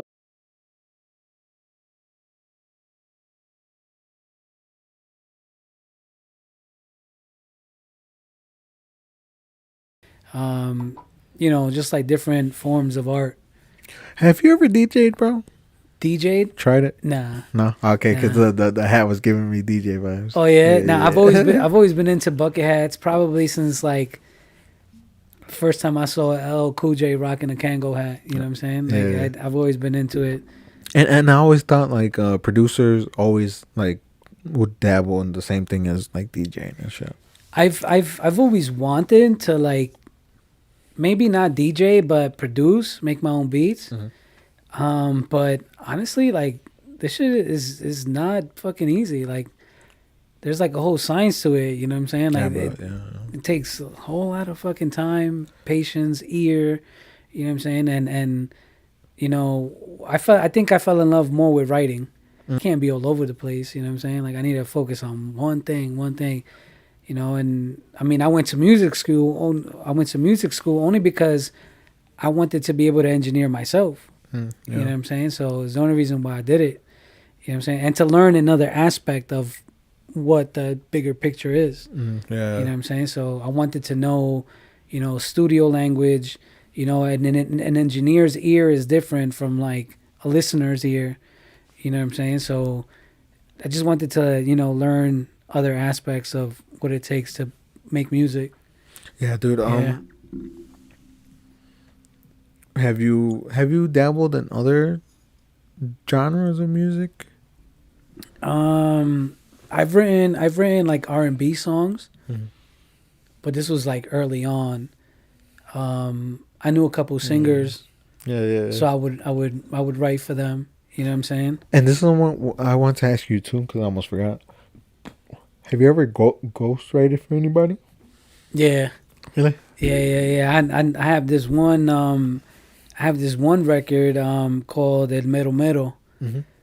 back in the day, bro. And basically, me and the other artist that's on it, I wrote like 95% of their verse. Okay. Yeah, and it's I want to say that's the music video that took me to the next level. Oh, okay. Yeah, after that music video, I felt like it pushed me to that next level. And do you offer the ghostwriting, or do they come to you for the ghostwriting? Or when you I think well, for that particular record, when I wrote it, I think. So here's the thing with that record. And is it cool to talk about ghostwriting? You doing ghostwriting? Yeah. Oh, okay. Yeah. I mean, for me it is. Okay. No one ghostwrites for me. Yeah. You know what I'm saying? Like no one ghostwrites for me. But when with that particular record, so the dude had that beat, right? The artist that I collab with had that beat. He brought an idea for me. He brought an idea to me, and then I thought it was a dope idea. He had like a small reference of that record, but he left it there. Mm-hmm. He didn't, follow through and make it a full length record. But then I knew the graphic designer that made my logo at that time. He was connected with some dudes in the boxing world, Mm-hmm. and them dudes were looking for Mexican artists from New York to open up. To come out with the boxer and like perform a record, Yeah. right? So the dude, the graphic designer hit me up and he was just like, "Yo, you got any record that would be dope for a boxer to come out? Like you performing a record that like kind of represents, what he got going on and that goes well, to suit like a boxer, a Mexican boxer."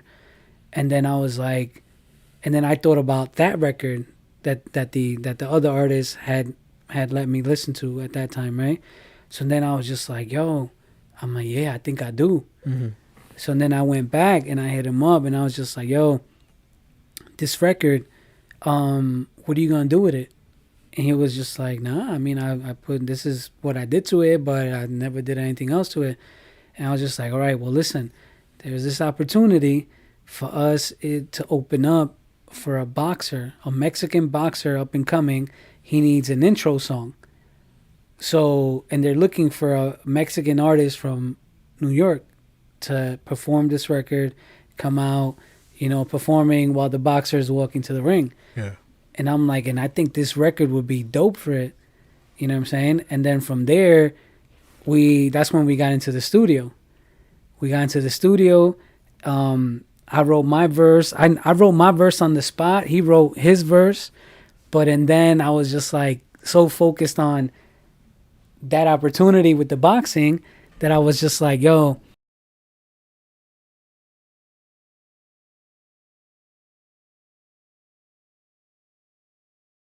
I wanted to go a different route with a different genre of Mexican music.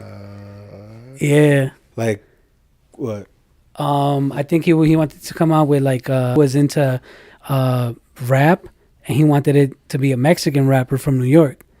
But then I don't know, whatever. Maybe he didn't like the record. I don't know. Yeah. You know what I'm saying? But he ended up going with like a mariachi, like a ranchera type of, because we put that record out, and that record, you know what I'm saying? Okay. Took me to At least the next level.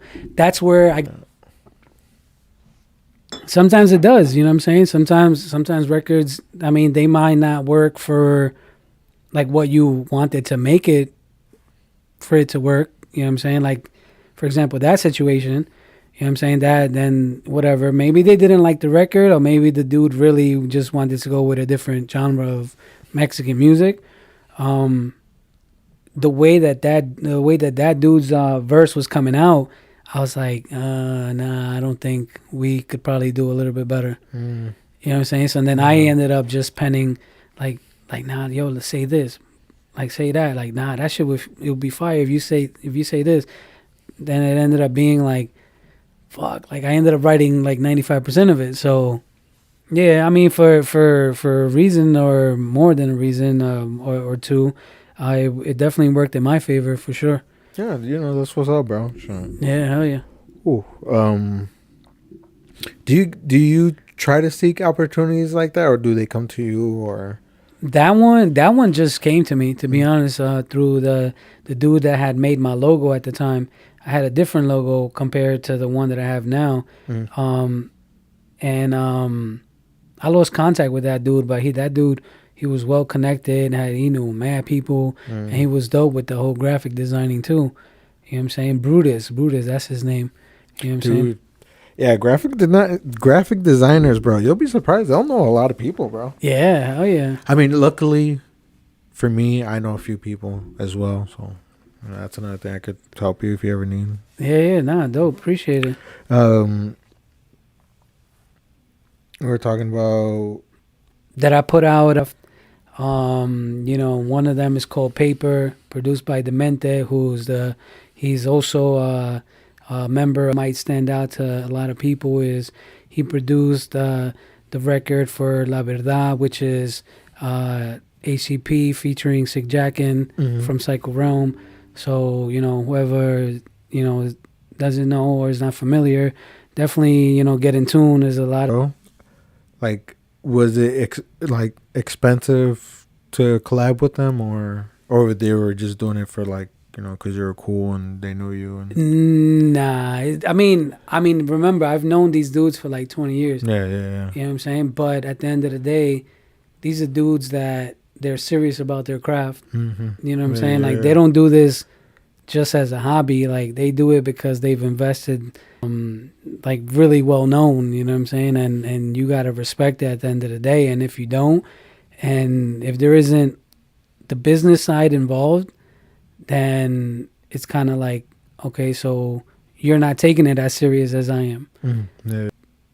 Business wise, like the business has been right, you know what I'm saying? So there's definitely money involved, but at the same time, they take it as serious as I do. Yeah. So I'm comfortable with that, you know what I'm saying? Yeah, no, you definitely got that skill trait, bro, of knowing business. Because I wouldn't know how much to pay or if I'm getting ripped off or not. If I paid for a feature or something. I mean, realistically, like everyone got a price to their head. If I could cough it up, then I'm gonna be like, no doubt, let's do it. You know what I'm saying? Or if I can't, then I'm gonna be like, oh, word, no doubt, all right. So I'm gonna get back at you. Once I'm there, I'm gonna hit you up and I'm gonna be like, yo, it's time. Yeah. You know what I'm saying? Like there's been artists where from California, you know what I'm saying, that have been like, I charge this amount, and it's like, all right, no doubt, I'm gonna get back at you. Like I want to collab with you, but once I'm there, I'm gonna hit you up and then we gonna get it. And you do your research too, though? Yeah, of course. I mean, you have to. And you see a couple of videos, see the views, and be like, oh, okay, he's for real. Yeah. I mean, and even if like, it's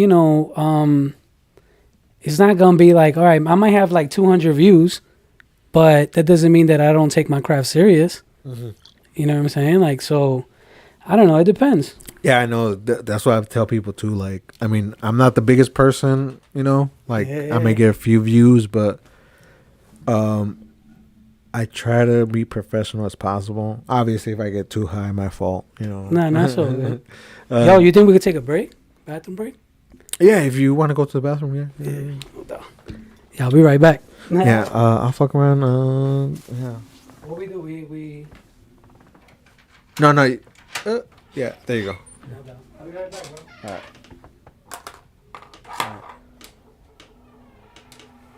All right, guys. Meanwhile, he's in the bathroom. We're gonna hit that break. We are. I'm gonna play some of his music real quick if we can get to it.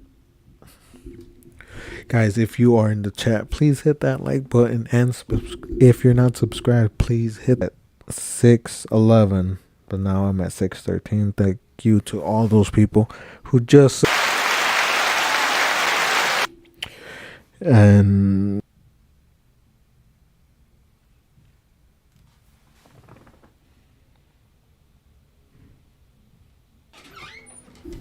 oh shit. Yeah, bro. So that shit is for going psycho. Boom, there we go. Hell yeah. Yo, guys, can you hear us? We in? Comment, y'all, comment. Say something.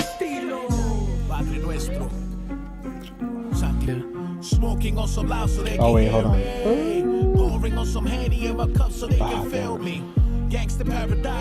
We on. We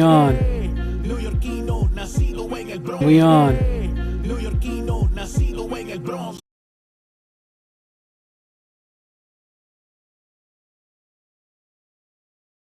Damn, yeah. You definitely, I could feel the New York Yeah. in your music, bro. That's I think when I performed at the show out Saturday, I think I ended up messaging Vinny Crew like a couple days later to say like, yo, thank you for and I mean, I can't take that shit lightly when they say it, you know what I'm saying? Because it's like it's a lot of pressure to be compared to. I want people to think like, oh, I'm honestly, I don't like to be compared to anyone. yeah. But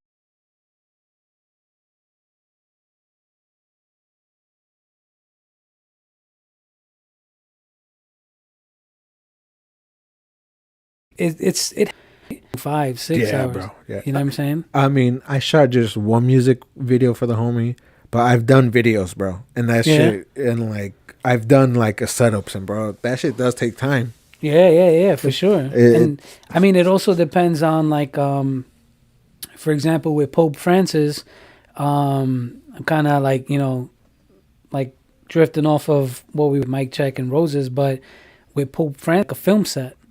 You know what I'm saying? So what you see in Pope Francis, the music video, it's a film set.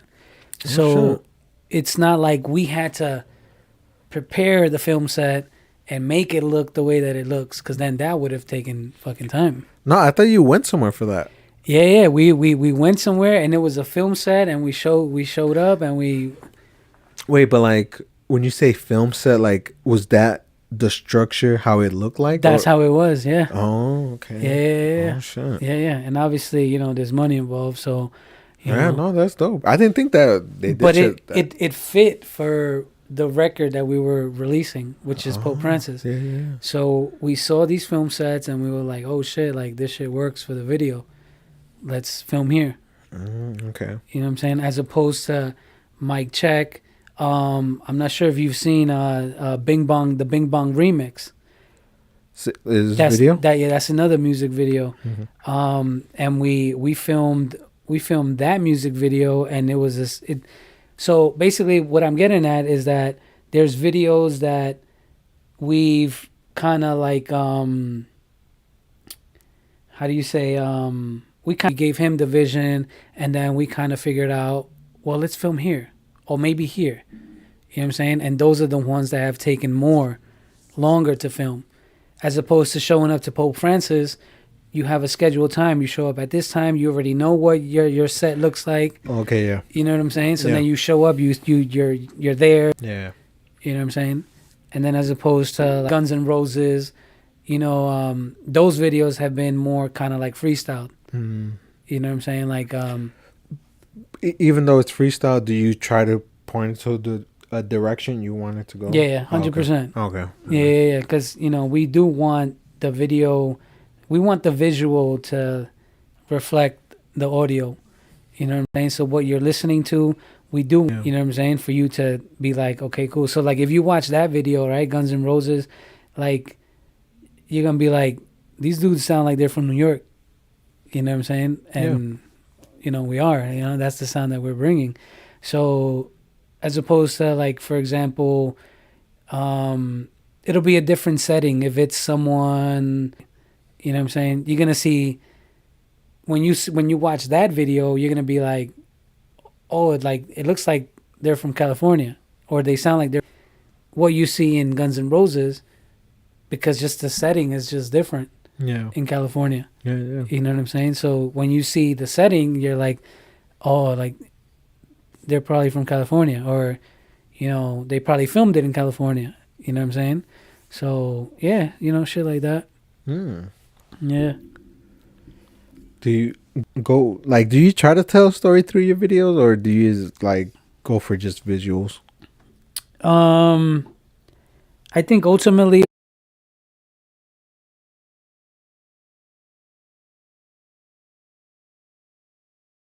here and there that'll tell you like, Subliminal. yeah, like for example in Pope Francis, in the beginning of my verse, I say, I got the Bible in my left, my right finger on the trigger, and I come out with a Bible, and then I have, a gun in my right hand with my right finger on the trigger. Yeah. You know what I'm saying? So I try to like throw in little details in there, like to tell you, like so that you can see what I'm rapping about. Now, I did want to ask you this: Do you ever think about like how you look with guns on videos? No, but now I feel like I should Mm-hmm. because I have kids.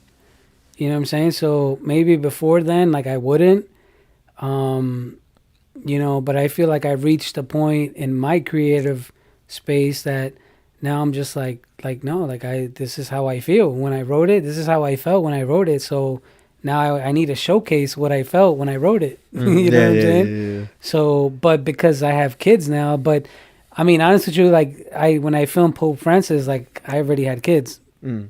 but I still needed to be real true to me. I still needed to be true to me and be able to display or let the person watching the video, let them visualize like what I'm writing about. Being in a space where it's like, like you're a good person, but evil thoughts, take over and they take you left, you know what I'm saying? But you're in a space where it's like you have to decide, which route you're going to take. You know what I'm saying? But because, my demons are overpowering, the good, it's taking me to this negative space where, it makes me feel like, like I'm ready to catch a body or I'm ready to do something crazy. You know what I'm saying? Yeah, no, I feel you. So yeah, definitely. I try to throw that in the video. Yeah, no, that's something I always try to. That's something I tell the music artists when they do show guns, bro. Because like, you never know who's watching, bro. And Yeah, 100%. me, I'm that person. Like, don't get me wrong. I don't think a rap song or track or whatever needs to be hard by like representing guns. Yeah. No, I feel you. I feel like it could be dope as fuck just by using your words. Yeah, 100%. The sword is mightier than the pen, or whatever. Or the pen's mightier than the sword. Yeah. I think on my verse in Pope Francis, like I'm talking about like me fighting my own demons. Yeah. But at the end of the day, like I'm letting it be known, like I'm here for the taking. Like I'm not here to, play games or I'm not here to, hopscotch with no one. Like I'm here to do what I came to do. You know what I'm saying? Not on some like, not so much like on a violent, you know what I'm saying? Like trying to scare you, but more on some like, I'm serious about my art, you know what I'm saying? Yeah. And I'm here to do what I came to do, and is basically display my art, Yeah.